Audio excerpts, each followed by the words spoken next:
Hey y'all, welcome back to my channel. We are talking Real Housewives of Salt Lake City, Season 6, Episode 4. I'm a little late, but let's get into it, okay? We are back at the lunch because y'all remember, baby, Whitney was so upset she had to leave, okay? She had to calm down. She was triggered, all right? And so we back at the lunch, and now Lisa is on Angie, trying to tell her what she owns. And Angie was like, baby, I do franchise, you do french fries. And Mary pipes up and was like, that was a good one. It was, Angie. I want to know who helped you come up with that, but that's a good one. Maybe you came up with that one on your own, baby. I do franchise, you do french fries. Wendy's, Chick-fil-A, Jack in the Box, all right? I don't do that over here. Angie then says, also, I sell your son's product, which is a C line. This is not funny. Sorry. This is not funny. I sell and promote your son's products, which is a C line, and you don't even promote my hair brand, right? Heather steps in to tell the ladies stop going low with each other. Like, come on, we all know that our kids are a sensitive subject, our spouses are a sensitive subject, our business is sensitive. Like, we know it's certain things that we feel like it's just a no-go zone. Let's just call it a no-go zone, okay? Afterwards, Lisa tells Angie she loves her. She was just hurt about the things that was said at camp, and I wish she would have my back a little bit more. Then Lisa goes to Heather and says, you know, how much she appreciates her. She then moves down to Bronwyn and says, you know, they have a lot of work to do, and hopefully they can rekindle their friendship. They raise a glass at the end, but we all know the peace will not last long. Listen, Mary is funny, talking about tequila smells like and tastes like hospital. Like, I agree though, like everything does have a smell and a taste. I just don't agree that all tequila smell or taste like hospital. I have yet to consume any beverage, and I don't want to, that smells or tastes like hospital. And I drink a lot. Not a lot. Not a lot. I'm a social drinker. Y'all might see me get one little drink. I'm one and done, or I'm two and through. That's it. I'm one and done, or I'm two and through. Anybody tell you if I do more than that, like my man, I'm going to sleep. If I make it to three is sleep. All right? Baby, I am one and done, or two and through. Meaning that's it. And I can still keep up with you. But baby, if you give me the three, baby, I'm going to sleep. I'm sorry. Your girl here is going to sleep. It's just somebody. I'm going out. And hell, don't let it be wine. One glass of red wine, baby. I'm out. I'm out. The way it relaxes my body is just, I'm telling you, it could be studied. All right? Said I wasn't going to do, okay? Oh, but I would make that into a drinking game. I would. I'm not saying, you know what, moving on, okay? Whitney and Justin are putting her pole back up so she can get back to her old self. I get what she means by that. It is something about doing what you used to do, something you used to love to do, you stopped doing, and you didn't realize how much you appreciate doing set thing until you started doing again. You know what I'm talking about? It's probably like not a pole for you. It's probably something else. Like for me, I'm gonna tell you, A couple of months ago, me and my dog was in my mom's neighborhood, and for old time's sake, I went to go ride my bike. First, I walked, and then I went to go ride my bike. Growing up, I used to run 3 miles every day, and on the weekend, I will bicycle 3 miles. All right, so I worked out every day. All right, every day I worked out. It was just the norm. Like, after I get home from school, I would put my stuff down because I would already have my homework done or no homework at all. Especially my senior year, I had co-op, so I was done with school at like literally 11 o'clock, no later than 11:30 that morning. So I would go to work, and then after work, I would go home. I would run 3 miles, and then on the weekend, I would bicycle 3 miles. So when I was at my mom's house and I did walk, I walked not 3 miles. I think I did 1 mile with my dog. And then I went back and I bicycled those 3 miles. And y'all, when I tell you, that felt so refreshing. And it was like, dang, I didn't realize how much I missed it. I didn't realize how good it made me feel. You know, and I know it's not the same as Whitney, because Whitney said she was like embarrassed to explore that or show that. And I get it, it's millions of people watching and judging on TV, but baby, everyone has a secret. Every marriage is different. So, me personally, I ain't see nothing wrong with a little strip pole in bedroom. I ain't see nothing wrong with a little spanking. I ain't see nothing wrong with the oil and the toys and the baby. I ain't see nothing wrong with it. I didn't see nothing wrong. As a matter of fact, me and my man discussing having like a private room for that, or if we should just keep, you know, doing what we doing, you know, because we know where the stuff is if we want to go get the box. Like, we know where that is. Or should we have like a designated area for that? You know, like, you know what? Y'all get out of my business and y'all get out of Whitney business. Y'all stay out of married folks' business.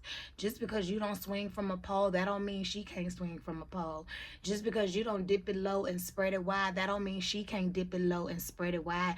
Just because you don't do certain things, don't judge me, because I enjoy doing them. I enjoy doing them. You might enjoy doing something else that I don't enjoy. All right? You don't suck dick, but you eat ass. I don't eat ass. So, tomato, what you want to do? Compare where we could stop it. Stop. We all grown, and we ain't doing it to each other. We are respectfully married in our marriages and in our situations. All right? So, anyways, okay. Bronwyn and Lisa meet up for drinks down at Lisa Tequila Place. I love how Bronwyn handles a conversation and how she can articulate her point. She doesn't get easily triggered. She doesn't listen, okay, to react. She listens to gain an understanding. Then she responds. That requires a level of emotional intelligence that a lot of people is not equipped with. Trust me, I know. She also said any further comments about my husband is off limits.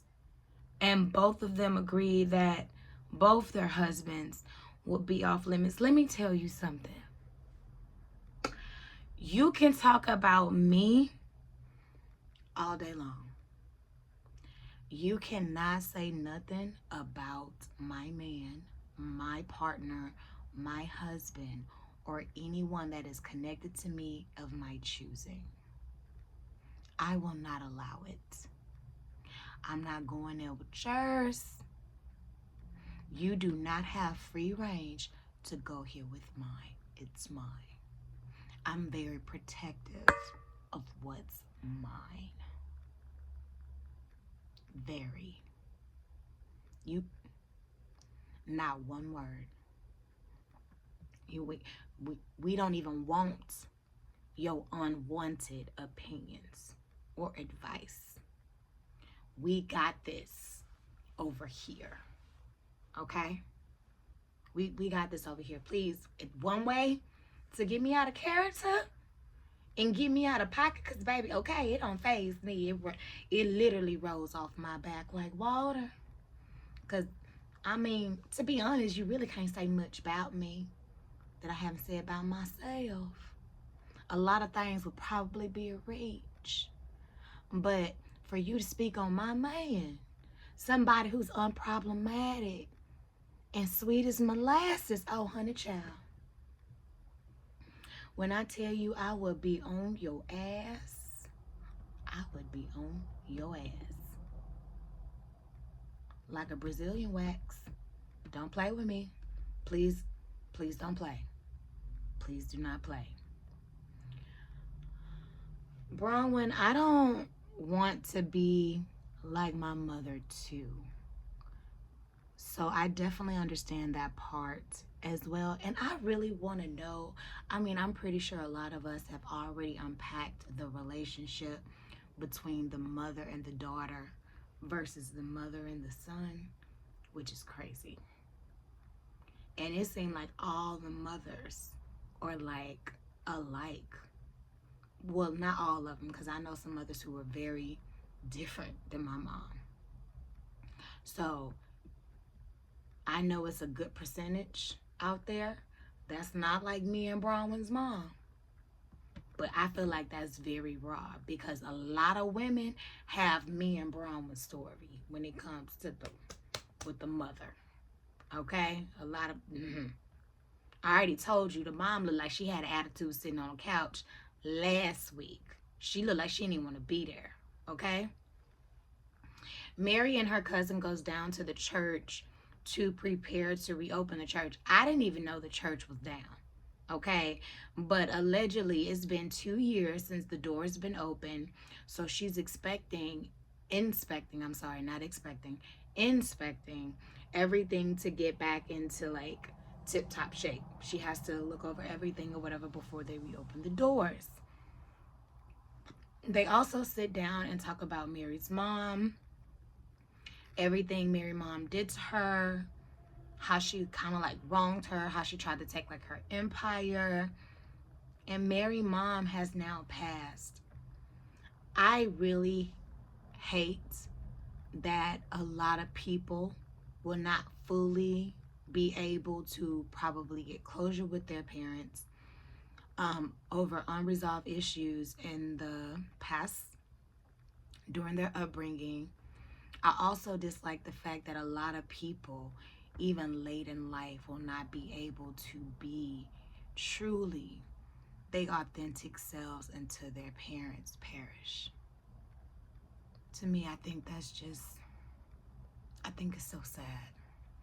I think it's so sad that a lot of people feel like they can't be their true self because their parents won't respect it, or their parents will condemn it, or the fact that they hold their parents' opinions to a higher regard than their own personal feelings in life. To me, I feel like it's sad. Like, I would pity that person, because you're never truly free, and you're not getting a chance to be free because you're living for other people and not yourself, and they're living their life. Just saying. You're giving them two and you can't even have one. Heather goes down to get her hair done by Angie.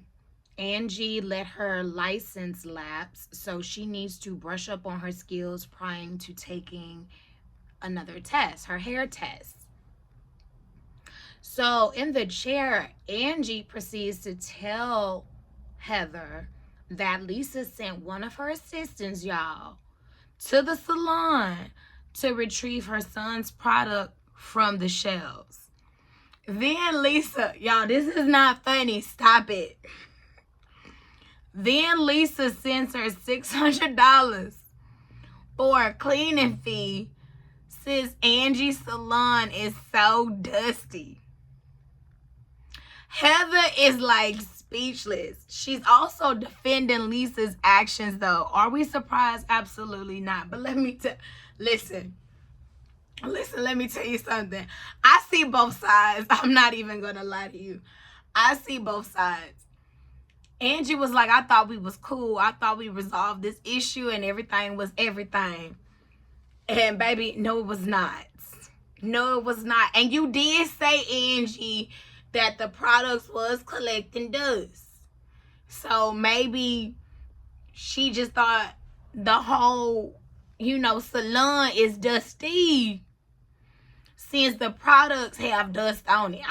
I don't know who. I wasn't there. I never been to your salon, Angie. I don't even know if you could do black hair. I don't even know if you could retwist the locks, sis. I ain't seen no African Americans, nobody of African descent in your salon. And I know it's black people in the Salt Lake, baby, because we everywhere. All right, we everywhere. So I know we there, and I'm just saying I ain't seen no Latish. I ain't seen no Latish, and that's all I'm saying. Okay? Whitney and Brittany go to a paint shop, and they talk. They both apologize for what happened at the camping trip. Brittany says they are back together. Brittany says her and Jared is back together and working towards an engagement. But the engagement and the relationship she has with Jared is also affecting the relationship she has with her daughter. Now, mind you, Brittany already made it be known that she put men above her children. We don't judge over here. I'm pretty sure we all know someone like Brittany. I know we might not be Brittany, but we know someone like Brittany. So therefore, we gotta hold her hand when we say certain things. And I am just like so happy that Whitney kind of got her together.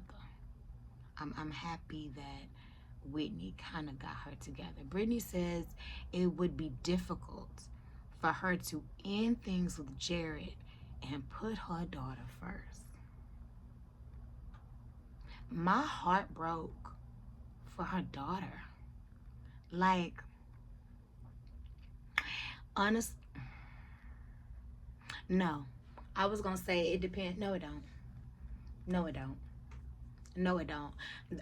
The only way, and the reason why I was gonna say it depends, I will finish that, okay? It's one thing if I say, no, I'm not gonna put, like, my child over my husband, even though I really feel like I would. But it depends on the age of the children, because, children needs a lot of things that your husband really don't need. Children still needs tools. Some husbands still need tools, but you know what I mean, not in the same capacity. You're not supposed to let anybody ruin the union between a husband and a wife, okay? But Brittany ass is just hoeing. She's hoeing around. I'm putting my daughter first if I'm hoeing. All right? It's different if me and this man been living together, and that's your daddy, and we've been together 30 years, and you living in your own apartment, and you come over ever so often, and you feel some type of, we can have a conversation as adults. Then we can work something out. Maybe mama can come over there, on your next off day, and I'll make you something to eat. We can spend some quality time together. We can go antiquing. We can go thrifting. We can go do whatever you want it is. Whatever it is you want to do, my love. We can, maybe we need to have mother-daughter time. And it's okay, because everybody be one people that they love time, which is completely understandable. But for you to not put your daughter first and you hoeing, especially not over You ain't putting your daughter over at Jerry. Girl. Jerry. We talking about the same Jerry. My daughter would definitely be above Jerry. Jared is putting everybody else above you, Brittany. Wasn't it Brenda, Letitia, Linda, Felicia, Dawn, LaShawn, Inez, and Delisha? Wasn't it all them? It wasn't out. Jared was messing with all them, Brittany. I'm putting my daughter over Jared, Brittany. I'm putting my daughter over Jared. And the fact that you say it would be difficult, girl, it was always difficult for you. It was always a struggle, which is why you don't have a relationship with your daughter now.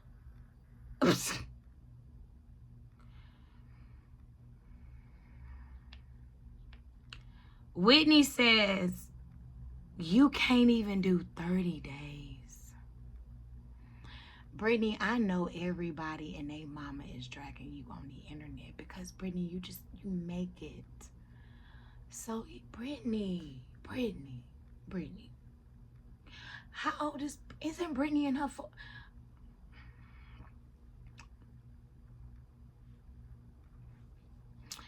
Your child should always come first. And let's be honest, we all know you can use a break from Jared. Jared don't do nothing but bring drama, stress, questions, women, disappointments, lies. Baby, we can do better than Jared. We can do better than Jared. We can do. I would rather roll the dice and take my chances on Match.com. I would rather take my chances on Match.com than to deal with Jared. I would rather ride outside the city like a good 2-3 hours and pull up to one of the local taverns and have a beer at the bar and see who I meet then than to deal with Jared. I would rather roll my grocery cart over somebody's heel in the grocery store on aisle 5 and spark up a conversation because I'm sorry, sir, I did not mean to hit you. I wasn't even looking where I was going, than to deal with Jared. I would rather go down to the local movie theater and get a matinee ticket, and I just so happen to see somebody who actually decided to take that same show and sit in that same movie theater, and then, you know, maybe we went to go, I don't know, maybe he in front of me in the concession line to get some popcorn, and we just start up a conversation than to deal with Jared. I would rather go downtown and join the life whatever style gym membership and pay blase blah and meet a new man on the treadmill than to deal with Jared. I would rather get in my car and ride down to South Park and to Miss Betty's and get me a double cheeseburger with bacon, combo, onion rings instead of fries, and let me get a cool drink to go with that, and whoever I meet in a parking lot, just parking lot pimping, to deal with Jared. I would rather take my dog to the groomer at PetSmart, and whoever is there doing the grooming, or maybe whoever is there picking up their dog, to sparkle maybe a little conversation, because it's always easy to get a little conversation, than to deal with Jared. You know how many men that I'm pretty sure Brittany meets on a regular basis, just probably going to go pump her gas?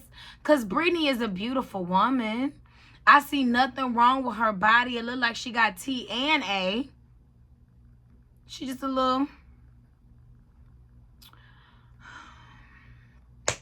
Wisdom is trying to catch that baby, but she too fast. You know? Wisdom is trying to catch up, but she too fast. She's too fast. That's the best way I could put it.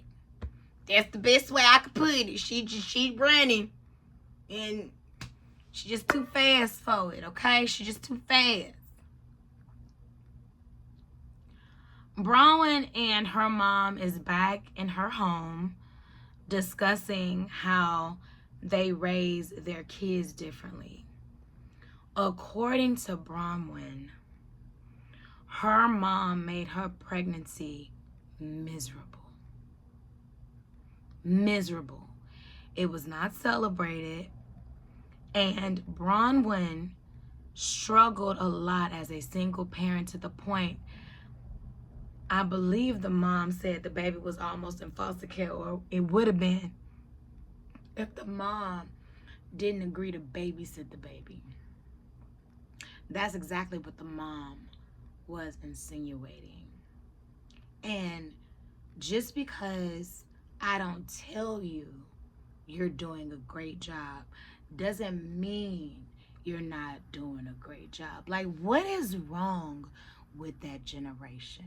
Like, I swear, me and my parents had a real conversation like about a year ago. And I had to tell my daddy, because he told me some things that I didn't even know, like about his upbringing and parents. And I was like, Daddy, for you to see that, why wouldn't you try to do better? You have the means to do so. Like, you literally have the means to do so. Why would you want to see your children struggle? You just voiced how that made you feel when you had to do it, and this, that, and the third. So why would you want to repeat the same generational curse cycle of poverty? That's a poverty mindset, right? So, you gotta bring that out there, because some people don't get it like that until you break it down like that. And then you gotta add the scripture to go with it. You have to add the scripture to go with it. So why would you do that, though? When you can help and you just choose to what? Just let them struggle. Let them drown. Why would you do that? When you have a life jacket, you can just throw it away. Just throw it at them. This is what you choose to do. This is how you parent. And he really didn't see it like that. He was like, well, this is how I was taught and this is how they was taught. But yeah, but just because that's what it was back then, that don't mean we can't do better now. And I ain't gonna lie. Baby, I feel like ever since we had that conversation, when I tell you my daddy, and my daddy have 11 children. 11. And when I tell you cars, thousands of dollars, hell, he gave my mama $40,000 damn dollars just for the year. He retired her and gave her $40,000 for the year to spend. He also just bought her a new car recently. She got the same car twice, just a different year. Paid the house off. Got new windows. Redid the house. Got him another truck. They go out of town every other weekend. Again, nothing was lost, and you still was able to bless all of your children. Pay multiple mortgages. Like, what? A lot, that's blessing, because a lot of people can't get that help. A lot of people can't get that help. And I feel like, honestly, I'm so serious. My daddy is happier.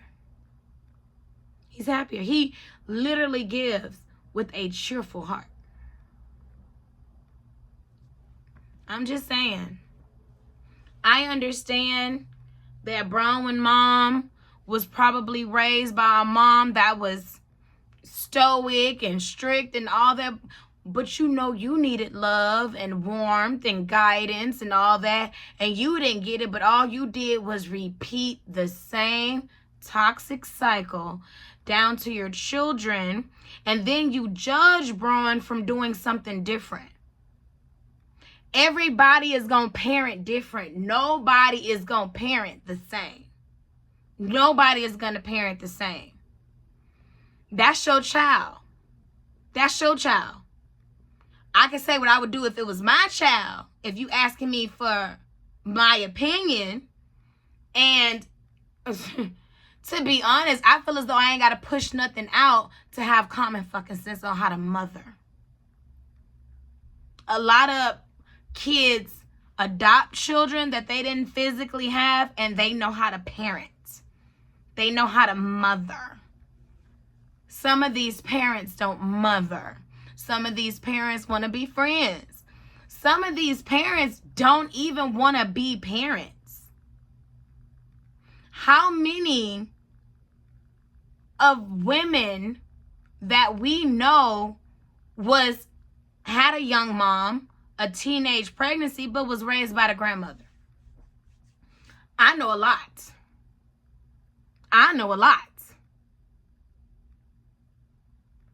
So it happens. But for you to make that pregnancy miserable when it's already an emotional training, like it's already a lot on the body. And even if you are gonna get hell outside, the least you can do is have peace in your own home. Your parents should always be a safe haven for you. It should. It really, really should. Meredith and Angie meets up for coffee and they catch up. Angie tells Meredith what Lisa did, and Meredith do not seem surprised at all. She's like, yeah, really? Oh, she did? Gee, gosh, wow. Like, what did you expect? You talked about her son, so of course she's gonna do that. That was Meredith. Meredith defends Lisa. And in return, Angie was like, well, okay, you acting like you don't care. Like, this lady told me to do this. She gave me information to dig you up about this. And Lisa encouraged me to reach out to your family and even gave me their names. Like, did you know even when we wasn't in a good place, Meredith, this is what your friend did? And Meredith don't believe nothing Angie's saying. I don't believe that. Like, why would she do that? It is nothing for her to gain. Meredith don't believe it. Do y'all believe it? I believe it. I believe Lisa did it. I believe Lisa is that cunning and that vindictive. Absolutely. I believe Lisa throws a rock and hide her hands. And I cannot wait for us to continue on with this season to see what happened. Are y'all still watching? Are y'all still interested? Because I am. And if you haven't, thank you so much for watching. And please like, comment, and subscribe. Bye.